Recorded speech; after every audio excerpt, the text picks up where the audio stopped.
Inside the life of the Sultan of Oman. The Arabian Peninsula is covered in riches and famous countries like Saudi Arabia and the UAE. We all know how wealthy the rulers of those countries are, but do you know anything about the rulers of Oman? Stay till the end of the video to see the incredible palace the Sultan of Oman calls home. If you're new to the channel and you want to see the luxurious life that the 1% live in, subscribe and click that bell, that way you never miss a video. Oman, or to give it its full name, the Sultanate of Oman, is a small country on the southeastern edge of the Arabian Peninsula. The area is famous for its rich and luxurious cities like Dubai in the United Arab Emirates and Jeddah in Saudi Arabia. But when was the last time you heard someone talking about the wealth of Oman? Its capital, Muscat, sits at the mouth of the Persian Gulf, around a 5-hour drive from Dubai. The country is positioned perfectly to receive trade that comes from India, Asia and Australasia through the Arabian Gulf. Because of its position on the Arabian Sea, Oman has a history filled with war and invasion. In the 15th century, the Portuguese and the Ottomans waged war over the land around the capital of Muscat. They both hoped that by controlling the country, they could control trade from India and Asia as it passed through the country into the Mediterranean. It wasn't until the 17th century that Oman came back into the hands of the native Nabani dynasty. With control of their country returned, the Nabani dynasty began to take Portuguese colonies in East Africa and got involved in the slave trade. The country gained vast wealth and power from the trading of slaves to European countries until the United Kingdom banned slavery in the mid-19th century. The country would be in turmoil for around 100 years before Sultan Qaboos bin Said led a rebellion against his father, the ruler of Oman at the time. With Sultan Qaboos bin Said in charge, the country prospered.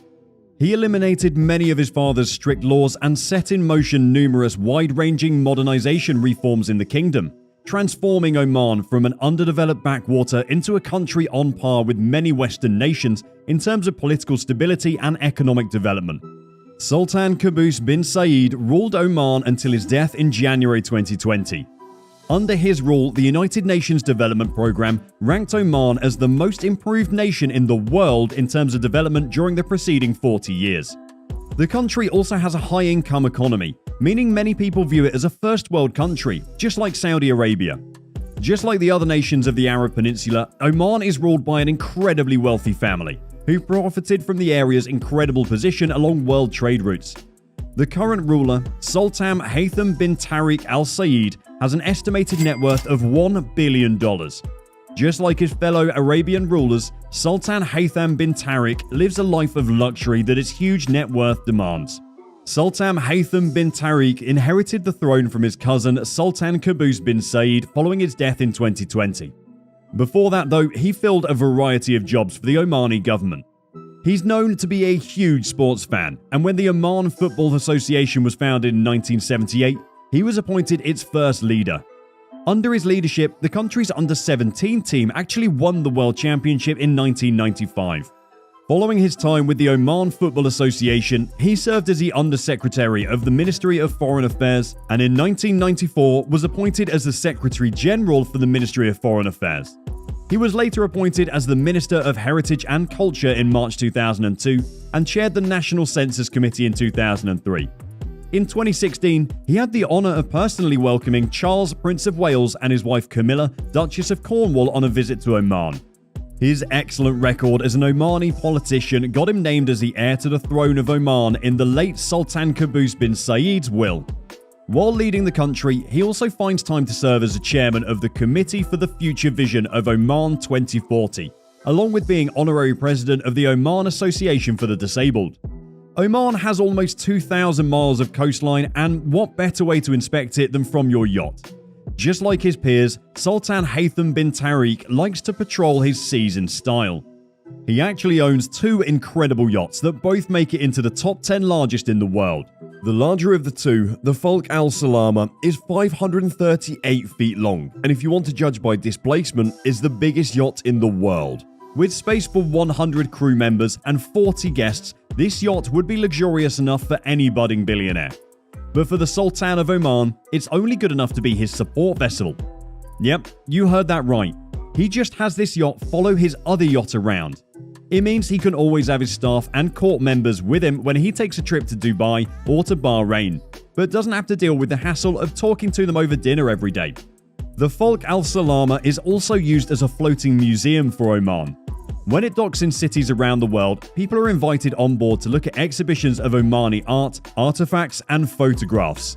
The Sultan uses the yacht kind of like a floating travel agency for the country, showing people around the world all the reasons they should visit Oman. The yacht he personally prefers to take is far more luxurious though. The yacht Al Said allows the Sultan to travel in real style. At 508 feet long, this yacht is the 5th largest in the world. Built in 2008, the yacht cost $600 million, and every year it sets the Sultan back $80 million in maintenance fees. What do you get for such a high price? Well, the Al Said can carry 70 guests in 26 cabins and has a crew of 174 people.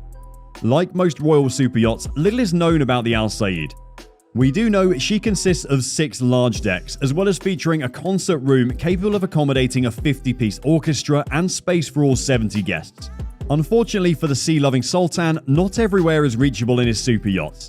Sometimes he has to fly as well. Of course, we aren't talking about taking a public plane anywhere. No, Sultan Haytham bin Tariq has 2 private jets for that. But not just any private jet.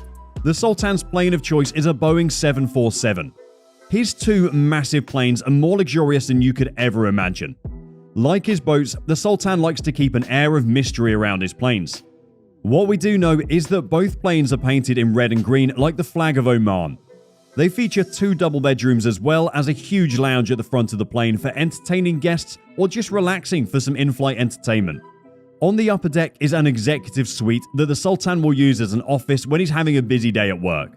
Before we talk about the palaces owned by Sultan Haytham bin Tariq, make sure you give this video a thumbs up and subscribe and click the bell. That way you'll be the first to see our next luxury video. Of course, being the ruler of a country means you can't always be on holiday.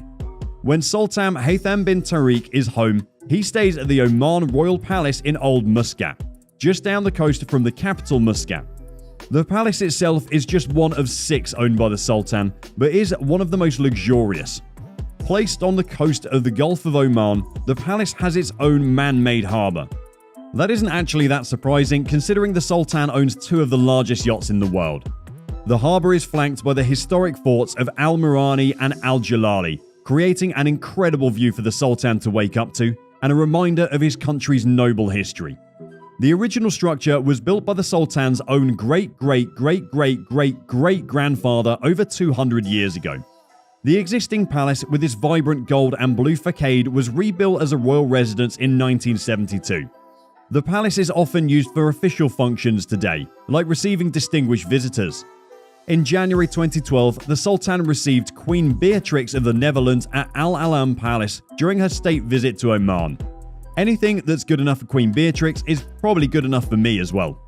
Unlike the buildings in its vicinity, Al Alam is elegantly designed, featuring meticulously polished marble surfaces. Though primarily a ceremonial palace, it houses a guest villa with its own pool, spa, and walled gardens. The inner grounds of the palace are off limits, as they have always been, but visitors are permitted to stop near the gates and take photographs. If you could get inside the palace, you would find a private spa, swimming pools, walled gardens, and stunning architecture as extravagant and beautiful as any you'll find on the Arabian Peninsula. Just like any good Arabian king, Sultan Haytham bin Tariq owns houses around the world. When he was crowned as Sultan, he inherited the home of former England football player John Terry. The $20 million home is based in Oxshott, just an hour's drive south from Westminster Palace. The house, which was built in 2010, includes a 3-car garage, a separate 3-bedroom granny flat, staff accommodation, a swimming pool, jacuzzi, steam room, and an entertainment complex. There were actually plans to extend the property and add on another 10 bedrooms. Unfortunately for the Sultan though, a local lake was home to some rare newts that he wasn't allowed to disturb. Couldn't he have just bought them a new home? Were you surprised by how luxurious the life of Sultan Haytham bin Tariq is? Click the video on the screen to see another luxury video.